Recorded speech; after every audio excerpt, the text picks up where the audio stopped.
En 1784, dans la salle humide d'une école de Brunswick, un enfant de 7 ans. Résolut-il la somme des entiers jusqu'à 100 préludes? À un génie qui défiera l'univers numérique? Envisionnez-vous, noble lecteur, errant dans les ruelles pavées de Brunswick au cœur du Saint-Empire romain germanique, où l'air chargé d'odeurs de pain frais et de charbon de bois se mêle aux cris des marchands sous un ciel plombé d'automne. Les cloches de la cathédrale Sainte-Catherine sonnaient l'Angélus, un tintement solennel qui vibrait dans les murs de briques ocre, rappelant les tumultes de la Révolution française franchissant les frontières. C'était l'année 1777, lorsque naquit Carl Friedrich Gauss, fils illégitime d'un maçon modeste, Gebhard Dietrich, et d'une jardinière analphabète, Dorothea Benz, dans une masure étroite de la rue Wilhelmsplatz. Mais ce n'était pas une naissance ordinaire. Dès ses premiers vagissements, le destin semblait murmurer des mystères numériques. Envisionnez-vous, dans l'hiver rigoureux de 1784, une salle d'école aux bancs de bois usés, éclairée par la lumière grise filtrant à travers des vitres givrées. Le maître, Johann Georg Büttner, un pédagogue austère aux favoris grisonnants, imposait à ses élèves la tâche aride de sommer les entiers jusqu'à 100, une punition pour calmer les esprits turbulents. Le vent sifflait dehors, portant l'odeur saline du port lointain, tandis que les enfants grattèrent leurs ardoises dans un concert de craie stridente. Mais Gauss, âgé de 7 ans seulement, les yeux mi-clos comme en transe, traça une réponse fulgurante. 5050. Une intuition divine jaillit de son esprit comme un éclair. Une méthode ingénieuse, antérieure à tout enseignement formel. Büttner, stupéfait, balbutia « Comment ?» Les archives de l'école, conservées à la Bibliothèque d'État de Brunswick, attestent ce miracle, rapporté par le fils du maître, qui deviendra tuteur de l'enfant prodige. Cette anecdote, relatée dans la biographie de 1856 par Wolfgang Sartorius von Waltershausen, n'était que le prélude. Gauss, orphelin intellectuel, dans une famille où le père comptait les briques à la sueur de son front, apprenait seul, dévorant les almanachs usés sous la lueur d'une chandelle tremblotante. L'odeur de cire fondue et de pages jaunies imprégnait sa chambre exiguë, où le tic-tac d'une horloge hollandaise marquait les heures volées au sommeil. À 3 ans, il corrigea les comptes paternels.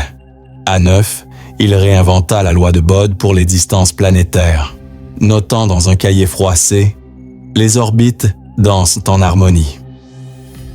Envisionnez-vous, sous la pluie battante de 1791, le jeune Gauss présenté au duc Charles-Guillaume Ferdinand de Brunswick-Wolfenbüttel, mécène éclairé des lumières allemandes, dans le palais de Salzdalum, au salon lambrissé de chêne où flottait l'arôme subtil de tabac et de vin de Moselle. Le duc, ému par une démonstration de calculs mentaux prodigieux, accorda une bourse annuelle. « Ce garçon surpassera Euler », déclara-t-il, comme le rapporte le journal de Göttingen de 1792. Pourtant, l'enfance de Gauss fut un combat contre l'obscurité. Son père, brutal et incrédule, le forçait au métier manuel. Les chiffres ne nourrissent pas. Les disputes éclataient au dîner, sous la flamme dansante d'une lampe à huile, où l'odeur de ragoût fade masquait les larmes contenues. Mais la mère, pieuse et intuitive, lui apprit à lire 100 livres, épelant les étoiles sur le toit enneigé. En 1792, au Collegium Carolinum, Gauss dévora Newton et Euler, ses yeux brillants sous la voûte gothique de la bibliothèque où l'humidité malsaine suintait des murs. Le bruit des pages tournées se mêlait au murmure des étudiants. Et déjà, à 14 ans, il esquissait des preuves pour le théorème fondamental de l'algèbre, anticipant sa thèse de 1799. Felix Klein, dans son édition du journal de 1903, Note. Ces premières fulgurances, nées dans la pauvreté, forgèrent le Titan. Envisionnez-vous, l'été 1795, Gauss entrant à l'université de Göttingen, cité des Lumières avec ses façades baroques et ses jardins botaniques embaumés de roses. Les professeurs, comme Abraham Gotthelf Kästner, le trouvèrent distant, préférant les nuits solitaires aux amphithéâtres bondés. Pauc Matura, son credo, peu mais mûr, le poussait à taire ses éclairs. À 16 ans, il prouva la constructibilité du heptadécagone, ce polygone à 17 côtés insoluble depuis Euclide, dans une lettre à son ami Farkas Bolyai. La géométrie renaît. Mais il garda le secret, craignant l'incompréhension. Le vent du Harz, chargé d'odeurs de pin, balayait les remparts, tandis que Gauss arpentait les allées, méditant sur les nombres premiers, conjecturant leur distribution secrète. Une idée gravée dans son journal naissant, comme révélé par Jeremy Gray en 1984 dans Exposition Mathematicae. Cette première entrée, datée du 30 mars 1796, marqua le début du Notizenjournal. 146 notes laconiques en latin, un trésor crypté de 19 pages, perdu jusqu'en 1897. Les cloches de l'église Sainte-Catherine sonnaient de midi. Un carillon grave qui vibrait dans sa poitrine comme un appel à l'infini. Gauss n'était plus un enfant, il était le prince en exil, semant des graines mathématiques dans l'ombre. Envisionnez-vous, au crépuscule, la lune pâle se posant sur les toits de tuiles rouges, illuminant un bureau encombré de parchemins froissés. Son tuteur, Martin Bartels, futur professeur, murmurait des prières, ignorant les mystères qui dansaient dans l'esprit du jeune homme. Des motifs numériques, des racines complexes comme des fantômes. Dans une lettre à sa mère en 1797, il confiait « Les nombres sont des âmes captives attendant leur libération ». Ainsi s'éveillait le prodige, dans les brumes de Brunswick, où chaque intuition était une rébellion contre la médiocrité. Les vendanges d'automne parfumaient l'air de mou sucré, un contraste avec l'amertume des dettes familiales. Mais quand le heptadécagone s'ouvrit, un premier secret quadratique se grava-t-il dans les pages du journal. En 1796, sous la lumière tremblotante d'une chandelle à Göttingen, Gauss esquisse-t-il le heptadécagone. Un polygone impossible depuis Euclide, première clé d'un journal mystérieux. Envisionnez-vous dans les couloirs voûtés de l'université de Göttingen, où l'odeur de parchemin moisi et d'encre gallique se mêle au bourdonnement des débats philosophiques. Un jeune homme de 19 ans, penché sur une table de chêne massif. Les flammes des cheminées crépitaient faiblement, projetant des ombres elongated sur les rayonnages chargés d'Euler et de Lagrange, tandis que le vent d'hiver s'infiltrait par les fenêtres cintrées, portant le froid piquant du Harz. C'était le printemps 1796, l'annus mirabilis de Carl Friedrich Gauss, lorsque, après des nuits d'insomnie hantées par les axiomes d'Euclide, il brisa une énigme millénaire, la construction du régulier 17 côtés avec compas et règles seules. Cette partie de l'enquête fouille les origines du journal, ce Notizenjournal de 146 entrées laconiques, publié par Felix Klein en 1903 dans les Annales mathématiques. Gauss, initialement tenté par la philologie, les vers d'Homère résonnaient dans sa tête comme des motifs harmonieux. Bascula vers les mathématiques ce 30 mars. Constructibilité du régulier 17 côtés, nota-t-il en latin crypté, sa plume crissant sur le vélin fin. L'odeur de la cire d'abeille fondue masquait celle de la sueur de l'effort, tandis que les cloches de l'église Sainte-Madeleine sonnaient l'aube, un appel lancinant comme une énigme insoluble. Inspiré par les motifs cycliques des racines, il prouva que les divisions angulaires formaient un corps constructible, une avancée algébrique pure, comme détaillé dans sa thèse de 1799 à Helmstedt. Jeremy Gray, dans son commentaire de 1984, y voit le premier pas vers une algèbre plus profonde, anticipée de décennies. Envisionnez-vous, dans la bibliothèque universitaire, aux étagères ployées sous les tomes reliés de cuir, Gauss traçant des cercles précis avec un compas hérité de son père. Le bruit sec du métal sur le bois ponctuait ses méditations, où les angles se divisaient en harmoniques secrètes. Ce heptadécagone, insoluble depuis l'Antiquité, Kepler lui-même l'avait jugé impossible, devint son talisman. « Eureka !» s'exclama-t-il en grec archaïque, écho d'Archimède, comme noté dans l'entrée première du journal. Mais pourquoi taire cette gloire? Par peur du plagiat ou par ce perfectionnisme qui le rongeait, pauca sed matura, peu mémure. Les archives de Göttingen, fouillées en 1897 par Paul Steckel, révèlent des brouillons noircis, effacés par des doutes obsessifs.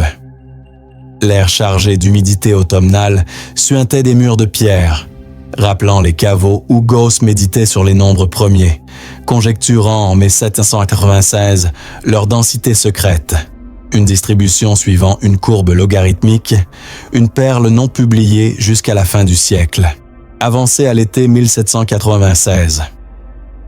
Gauss quitta Göttingen pour Helmstedt, voyageant en diligence brinque-ballante sur des routes boueuses où l'odeur de foin humide et de crottin emplissait la cabine. Là, sous la coupole Renaissance de l'université, il forgea sa thèse doctorale, prouvant le théorème fondamental de l'algèbre. Tout polynôme non constant a une racine dans les complexes. Les nombres imaginaires libèrent l'esprit, écrivit-il dans une lettre à Bolyai, conservée aux archives hongroises. Les rayons du soleil zénital filtrant par les vitraux, projetant des arcs en ciel sur ses esquisses, tandis que le tic-tac d'une pendule astronomique rythmait ses preuves. Mais le journal, ce cahier de 19 pages cousues main, naissait en secret. Des notes comme « Réciprocité quadratique, 8 avril », première preuve d'une loi reliant les restes dans les divisions, un joyau de l'arithmétique modulaire qu'il formaliserait dans les Disquisitions de 1801. Envisionnez-vous, la nuit tombée sur Helmstedt, la lune gibbeuse illuminant un bureau encombré de compas et de règles d'ivoire. Gauss, le front perlé, explorait les divisions pour les congruences linéaires, anticipant des méthodes modernes.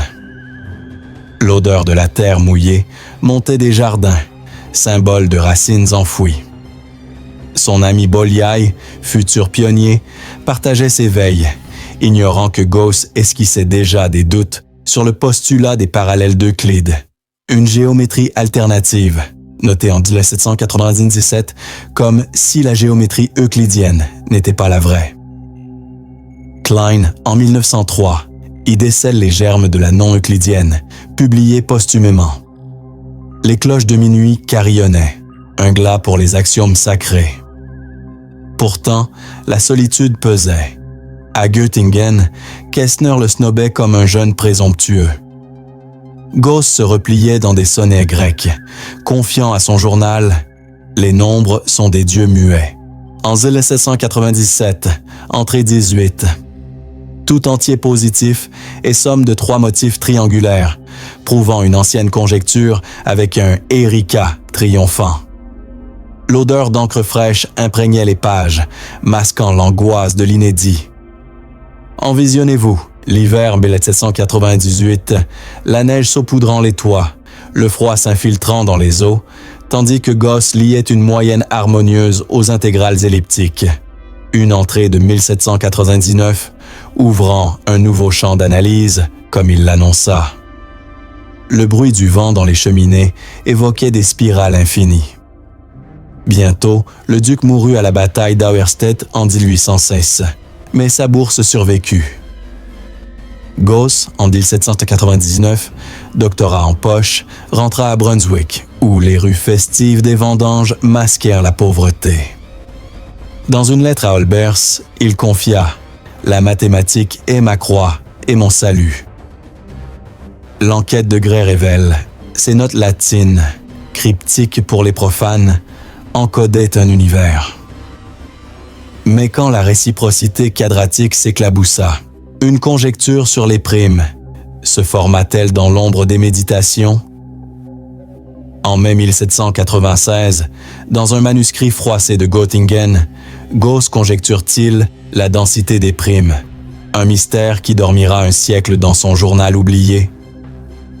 Envisionnez-vous sous les arcades, Renaissance de Göttingen, où l'odeur de cuir, relié et de poussière séculaire enveloppe les érudits, un étudiant aux yeux fiévreux, compulsant des tables de nombres. Les lampes à huile crépitaient dans la pénombre, projetant des lueurs orangées sur des colonnes de chiffres, tandis que le tonnerre d'orage grondait au loin, écho des révolutions européennes.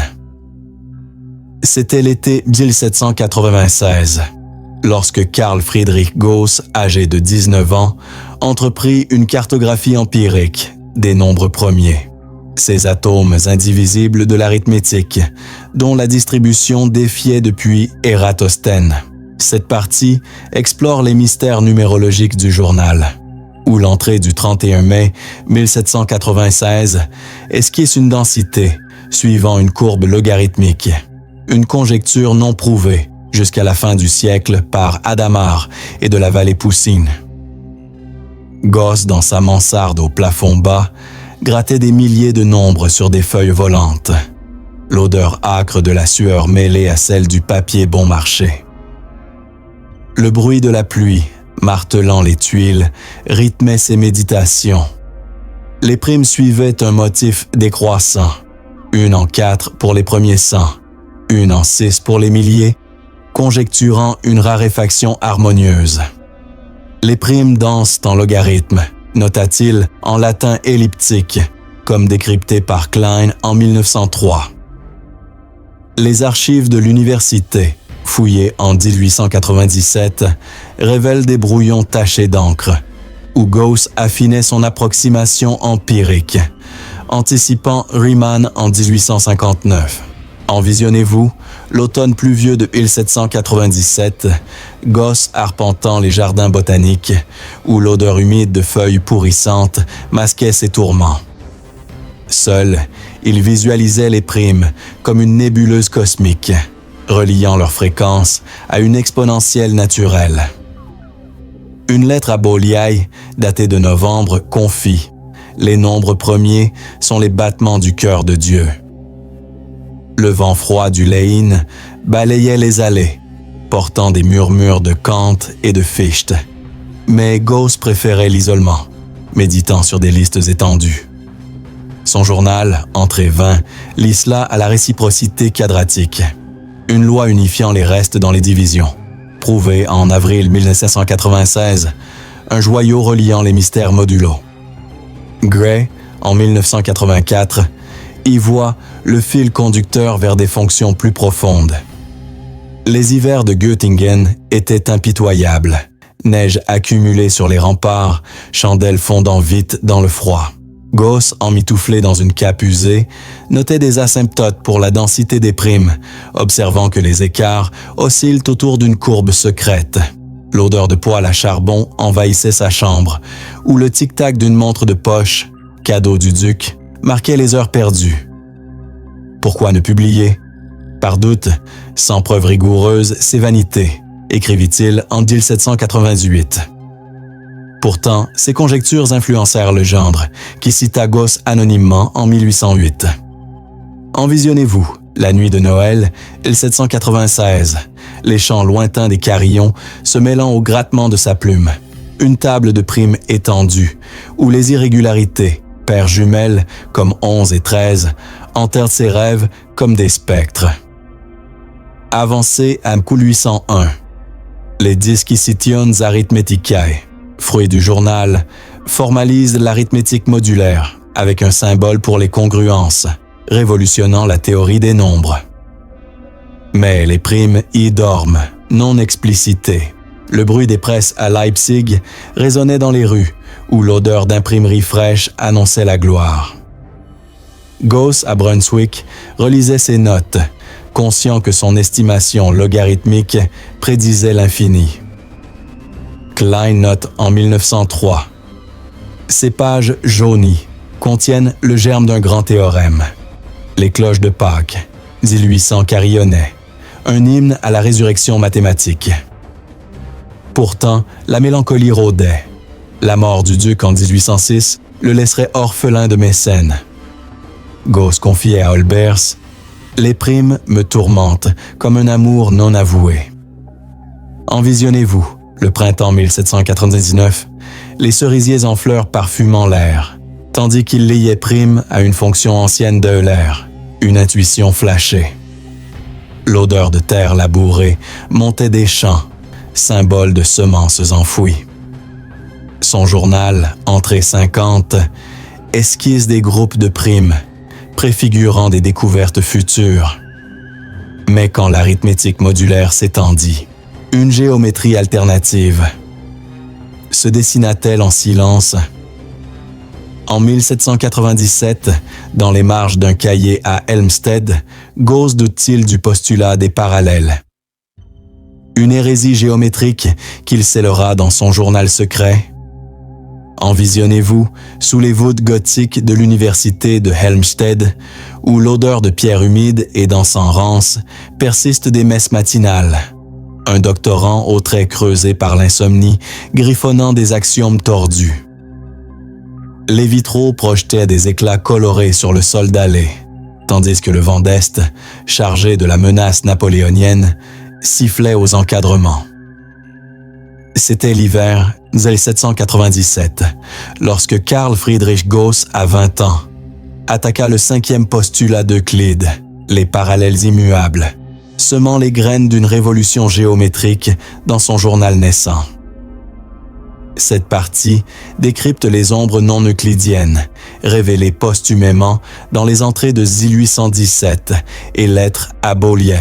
Gauss, lors de sa thèse sur l'algèbre, réalisa à 15 ans que le postulat ne s'ensuivait pas des autres, notant en 1792 « Et si les parallèles convergeaient, une hérésie dans une Allemagne où Euclide était dogme. » Le bruit de ses pas résonnait dans les couloirs déserts, où l'odeur de cire des cierges masquait son tourment. En 1824, lettre à Taurinus. Une géométrie non euclidienne existe, cohérente mais incommensurable. Il interdit la publication, craignant le ridicule, comme Galilée pour l'héliocentrisme. Gray, en 1984, confirme. Ses esquisses anticipent Lobachevsky, 1829, et Beaulieu, 1832, que Gauss soutint en privé. Envisionnez-vous l'été 1807, Gauss à Göttingen comme professeur d'astronomie, arpentant les remparts sous un ciel étoilé. L'odeur de herbe coupée montait des prairies, tandis qu'il calculait des mesures pour le cadastre hanovrien, inventant l'hélictrope, miroir solaire pour observations précises. Ces triangles sur la Terre courbe révélèrent la courbure intrinsèque, un théorème de 1827 prouvant que la géométrie locale défie l'espace plat. Le tic-tac des instruments astronomiques rythmait ces nuits, où le journal, entrée 100, esquisse des espaces hyperboliques, les sommes d'angles inférieurs dans un triangle. Klein, en 1903, y voit le pont vers Riemann et Einstein. Les orages de 1813 grondaient, écho des guerres napoléoniennes, lorsque Gauss relut Beaulieu père. La nécessité de notre géométrie ne peut être prouvée par l'intellect humain. En 1817, lettre « J'ai eu ces idées depuis 30 ans ». L'odeur de poudre lointaine filtrait, ironie pour un esprit pacifique. Envisionnez-vous, la lune haute sur l'observatoire, illuminant des sphères armières. Gauss visualisait des mondes courbes, où les parallèles se rejoignent, préfigurant la relativité. Son silence, par sagesse, publier serait un suicide académique, confia-t-il à Olbers en 1816. Bientôt, en 1829, Bolyai-Fils publia. Gauss répondit « C'est moi-même que je louerai ». Mais il enterra ses notes, comme le révèle le Naclas de 1863. Les cloches de Saint-Michel sonnent in vêpres, un appel à la modération. Mais quand les elliptiques s'éveillèrent, une moyenne harmonieuse se tisa-t-elle en rêve. En 1798, dans les calculs nocturnes de Brunswick, Gauss découvre-t-il la moyenne arithmético-géométrique, un pont vers les intégrales elliptiques qui ouvrira un nouveau champ d'analyse. Envisionnez-vous dans une tour d'astronomie aux murs tapissés de cartes célestes où l'odeur de télescopes huilés et de papier ciré domine, un mathématicien solitaire traçant des itérations convergentes. Les étoiles scintillaient par les lucarnes, tandis que le hurlement du vent d'hiver balayait les plaines de Hanovre. C'était 1788, lorsque Carl Friedrich Gauss, à 21 ans, lia une moyenne harmonieuse aux intégrales elliptiques via une transformation ancienne, une entrée du journal annonçant un champ entièrement nouveau. Cette partie dévoile les courbes elliptiques, nées des notes de Bell 799 sur une constante liée au lemniscate. Gauss, dans sa chambre au plafond bas, itérait des moyennes convergeant vers des valeurs transcendantes. L'odeur de charbon de la cheminée masquait l'excitation, tandis que le tic-tac d'un astrolabe marquait les convergences. Klein, en 1903, décrypte. Cela résout des intégrales clés pour les pendules et orbites. En 1811, il anticipa des théorèmes d'analyse complexes, notés dans le journal comme motifs résiduels. Envisionnez-vous, l'été 1809, Gauss observant les comètes, où cette moyenne affinait les ellipses célestes. L'odeur de gazon frais des observatoires contrastait avec ses tourments familiaux. Mariage avec Johanna en 1805, veuf en 1809. Le bruit des roues de chariot sur les pavés ponctuait ses méditations, reliant ciel et arithmétique. Entrée 120, lien à une fonction ancienne, préfigurant Riemann. Gray note, ces courbes infinies hantent l'analyse moderne.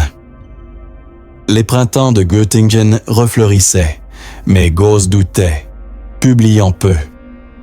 Envisionnez-vous, la rosée matinale sur les lentilles, tandis qu'il esquisse des lemniscates comme un 8 infini. Mais quand le journal sombre, une découverte astronomique lui sauvera-t-elle la gloire? En 1897, dans les archives oubliées de Göttingen, un petit cahier jauni révèle-t-il les 146 secrets de Gauss, un journal perdu qui réécrit l'histoire des mathématiques. Envisionnez-vous dans les sous-sols poussiéreux de la bibliothèque universitaire, où l'odeur de moisie et de reliure craquelée règne. Un archiviste aux lunettes épaisses feuilletant un paquet jauni. Les lampes à gaz crépitaient faiblement, projetant des ombres sur des étagères infinies, tandis que le grondement lointain des trains évoquait le 19e siècle finissant. C'était 1897, 42 ans après la mort de Carl Friedrich Gauss en 1855, lorsque Paul Steckel exhuma le Notizenjournal, 19 pages de latin crypté, 146 découvertes dormantes. Cette finale boucle l'enquête. Le journal, publié par Klein en 1903, révèle non seulement la moyenne harmonieuse et les primes, mais des méthodes rapides de répétition en 1805 et des arithmétiques elliptiques en entrée dernière, inconnues jusqu'alors. Gauss, mort dans son lit à Göttingen, légua un chaos ordonné. Disquisitionne en 1801, mais des lettres à Bessel en 1811 sur des motifs complexes. L'odeur de camphre des herbiers masquait ses derniers calculs magnétiques. En 1801, il prédit Cérès avec des ajustements précis, gloire astronomique. Klein note, ces pages réveillent un titan. Envisionnez-vous, la laine coulant éternelle, portant l'odeur de renouveau. L'enquête culmine en 2023. Analyse digitale confirme les priorités de Gauss sur non euclidienne. Les cloches sonnaient son bicentenaire en 1977. Son credo: les mathématiques sont la reine des sciences. En 1897, le journal fut redécouvert après des décennies, révélant que Gauss avait anticipé un siècle de découvertes mathématiques. Si ce récit vous a captivé, découvrez d'autres mystères historiques en vous abonnant et en partageant vos réflexions.